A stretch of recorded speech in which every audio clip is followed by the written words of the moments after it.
The Attack on Titan Season 3 finale. Just how much got cut out of this last episode? So what's up guys, Foxen here. Yeah, unfortunately Attack on Titan Season 3 is officially over. Attack on Titan Season 4, or what they're calling Attack on Titan Season 3 Part 2, will be back next year, 2019. Anyway, let's go ahead and check out the changes for this latest episode. I will mention some of the upcoming Attack on Titan videos at the end of this video. So, let's go ahead and get started. This Season 3 mid-season finale starts you off looking at one of the Titan's syringes. This of course being Levi's parting gift from Uncle Kenny. At this point, you've seen the design changes for this a couple of times. The biggest change takeaway here is that there's only one needle available now. Better juice up properly on the first try. Or Hanji, how about making more of those? I'm sure you can make those. As for the discussion on the Titan juice analysis, Anime Hanji added this extra line about how whoever made this Titan shot must have had far superior technology than theirs. So doubling down on the Reiss being high-tech, or knowing way more than they uncovered. Come on, time to raid their mansion. As for Levi getting custody of the Titan creator, there's a lot more emphasis on Levi's face for the Season 3 anime. Levi was surely in some deep thoughts about his next talk with Erwin. Gotta convince him to stay behind. Now, for a good chunk of anime content that the anime cut out, there was this whole scene before meeting with Zachary and Pixies. The Survey Corps had this important meeting to discuss the outcome of Eren's Titan executioner and the upcoming plans. This meeting included some of the church guys and higher ranked military police guys and garrison officers. Here, Zachary brought up the upcoming mission to retake Wall Maria. The topic about it being a nighttime operation got asked about. Erwin mentioned how a path towards the wall was halfway completed at this point. The Survey Corps had been doing nighttime operations to secure a path for the upcoming mission. A huge thanks was due to the shining crystals from the Raw Titan dungeon. You know, the ones that were given to citizens as a free light power source. These provided the necessary light source for the scouts to take advantage of in the dark. Manga Erwin further continued, claiming the date for carrying out the Wall Maria mission was upon them. Just one more month until their preparations were completed. More importantly was another mention of the new shiny Survey Corps toys that Hanji developed. I guess they really want this to be a surprise for the anime, although you'll see something on that a little later. As for more stuff skipped, the old dude here brings up how failure is not an option for this Wall Maria mission. The heavy taxation on the aristocrats and the Survey Corps funding for all of this relied heavily on the Survey Corps succeeding to reclaim the lost land. If they failed, they would all go bankrupt. Unfortunately, they also cut out Levi giving this fella the stink eye. Manga Erwin replied that they were fully ready to take on this grand task. At this point, the Survey Corps had lost so much blood trying to retake back Wall Maria. They were fully ready to dedicate their hearts for the past fallen Survey Corps soldiers who given up their lives. Thinking back to the female Titan arc. Zachary here added that he hoped that Erwin would find whatever he was searching for in that basement. This of course being a reference to their past discussion in the carriage after kicking out the Proxy King. Next up, the secret discussion among only the Survey Corps members. Hanji started this off by bringing up Grisha Jaeger. Anime Hanji unfortunately got a few lines cut out. Manga Hanji brought up the idea that Grisha may have kept the secrets to himself in order for the royal government not to find out. Perhaps this also included leaving notes for young Eren. She also included the fact that after the Wall Maria fell, Grisha quickly went directly to the Reiss Family crystal dungeon and made some Reiss pancakes. As for Levi wanting some alone time with the commander, I'm actually surprised there were no changes here. Well, except for the windows in the background. Next up, the Survey Corps dinner celebration. Outside of this, no surprise to see the change in the building structures for the anime. A nice little touch I do like is how you can see the leftover damage on some of these buildings from the Titan attack in Trost. For the actual dinner, overall, I do like how they took this normal scene and made it that much more fun for the anime. Top music picks too. As for a dumb but fun change, Potato Girl Sasha getting excited over the meat isn't wearing overalls anymore. For that meat frenzy, you can now see a lot more scouts tackling each other for some of the juicy stuff. There's even an upstairs too, some more soldiers? And another small detail about Potato Girl Sasha, or should I say Crazy Meat Lady. The manga actually had Sasha with her hair down for this Survey Corps party. I keep on seeing some of you bring up how Sasha and Hanji look pretty similar, and hair is super important for an anime character anyway. Perhaps this is why they kept anime Sasha as is. Another notable change is this random scout telling them that they're not good with a spear, instead of the usual Survey Corps blade from the manga. So it looks like they left one hint in. As for Hanji and the veteran scouts chatting and munching on some meat, nothing too big, but they added this dirty blonde lady in a couple of places, including this scene. Previously in the manga, she looked like a dude. Isayama's old drawing style. To be honest, it still is rough in some areas, but vastly improved. As for some slight changes for Koni here as well, Anime Koni brought up Sasha offering the meet in season 1 4 months ago. Manga Charlie Brown said it was 3 months in the manga.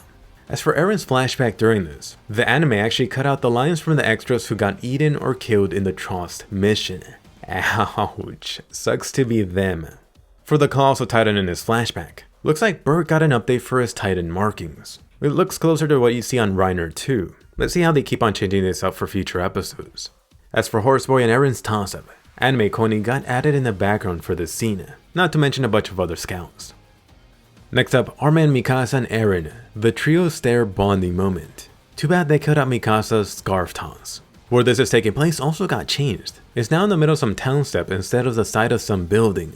Anyway, for anime Armin's talk about the Fire Mountain, the Winter Snowland, the ocean, and so on, the anime now added visuals for this instead of Armin only talking about it. I believe some of these may be from Attack on Titan Season 1. Oh, and I do have to bring up Stalker Uncle Levi during all of this. Levi in the manga was super close to them. I'm even surprised that none of them noticed. Levi must have been like a freaking foot away. The manga also showed Levi's face before the very end of the scene. The anime only showed his cup. Anyway, next day at the Titan Crusher or Titan Executioner. The two Titans got cut out from the Season 3 anime. One of them was getting smashed. Instead, you got a bunch of dirt. For the scouts takeoff, they actually killed the guy who felt up Best Girl Armin, and he was even blushing. Although no shout out from him for Armin. In case you're forgetting what I'm talking about, there was a certain scene cut out for the Attack on Titan Season 3 first episode. You did see this creepy dude feeling up Best Girl Armin. The skip part was afterwards. The dude actually told Armin that he was responsible for being the way that he was, with an even creepier, weirder expression on his face. I'm still wondering if anything got added for the Blu-ray release, which is coming up. As for the variant, you're greeted with even more lovely CG horses. I know a bunch of you are a fan of these, and personally I don't mind too much, especially if it means that they could focus more on other areas. That being said, I do still hope that they go for 2D for the Colossal Titan in the next season. By the way, did you catch it? The new weapons that the Server Corps keeps on bringing up. You could actually briefly see some of the scouts with this new care package on their back. These babies will debut next year. Then at the very end, you got Bert and Reiner camping out on top of the wall. They actually didn't show you how these two were bumming it out. In the manga, you could see 2 tents set up, a couple of crates, a teapot, and it looks like the Beast Titan isn't camping out with them. Or at least not on the wall. I'm sure that the good old Beast is sipping on some coffee somewhere, planning stuff out. Next up, a little special something for this Attack on Titan Season 3 finale video. Without getting into spoilers for this scene, let's go ahead and tackle this a year earlier than usual. To be fair, there's not too much drastic changes, although it is still fun to get a side-by-side manga versus anime comparison. First off, crying Eren staring down bloody Levi. Levi right here looks almost depressed or feeling down. Perhaps it doesn't help that Levi is actually looking down. Manga Eren on the other hand was looking much more intense compared to that stare down that anime Eren is giving Levi. Then you got Levi pimp slapping Eren. Oh, this is so beautifully captured. Although to be fair, you could only see this for like a 1/10 of a second in the anime. Notice, blood budget fully intact too. Next up, Mikasa going full Ackerman mode activated. Now you got Mikasa's full face in the anime. They also added those white streaks of light for her raging eyes. Definitely never get between Mikasa and her boy toy. Then you got Levi's face quickly noticing. This right here was the moment that Levi thought to himself, oh crap, I royally screwed up. Should have smacked Mikasa first or taken her out. Now the Mikasa pound shot. Once again, practically panel for panel from the manga. You do have some huge improvements like the actual town and walls in the background, instead of only white like how it was in the manga. As for Mrs. Ackerman on top of Uncle Ackerman, this anime shot now actually has more of a focus on Mikasa's raging face. It's also harder to see the small box that Levi is gripping. Then you got this close-up of Levi's bloody face. You could clearly see the blood steaming away. And do notice, anime Levi looks much more desperate. He has this face that says, crap, I should have really thought this out a lot more. Finally, the wide shot of both Ackerman. Looks like anime Mikasa is no longer grabbing his arm, but his shoulder instead. Mikasa's red scarf also stands out a lot more now. And of course, no flock in this showdown shot for the anime. Anyway, that's it for the changes for Season 3 for now. I'm actually thinking about doing changes videos for Attack on Titan Season 2. Let me know if any of you would like to see that. I might just do an episode or two just to see how many of you are interested. Who knows, maybe this could be a bi-weekly series. I also don't think the changes for season 2 were too drastic, so perhaps maybe 2 episodes per video. If you're craving even more changes videos, I now started doing them for SAO Season 3 Alicization. SAO Season 3 is based on a light novel, so definitely no way they could include every single detail. Those videos are coming out weekly. The change video for episode 2 is coming up. For Attack on Titan overall, I'm still gonna do weekly videos talking about Attack on Titan Season 3 and the past seasons. If you're wondering whether to start the manga or not, I would highly suggest it. Attack on Titan Season 3 Episode 12 ends on Chapter 72. The second half of Season 3 will cover 18 more chapters. The manga is currently on Chapter 110. But anyway, more important are your thoughts on this episode. Question of the day. What do you think about them cutting out even more stuff for the final episode? It seemed like they were quickly rushing past the Uprising arc to get to this next Beast Titan arc. Then boom. Oh sorry, break time.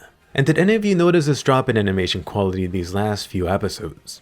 Anyway, definitely give a colossal thumbs up and subscribe. If you're new to the channel, I put out 5+ anime videos here every week. A video talking about Attack on Titan Season 3 overall is coming in a few days. My in-depth changes breakdown on SAO Alicization Episode 1 is out now. So don't miss that, hit bell notifications, and I'll see you guys later.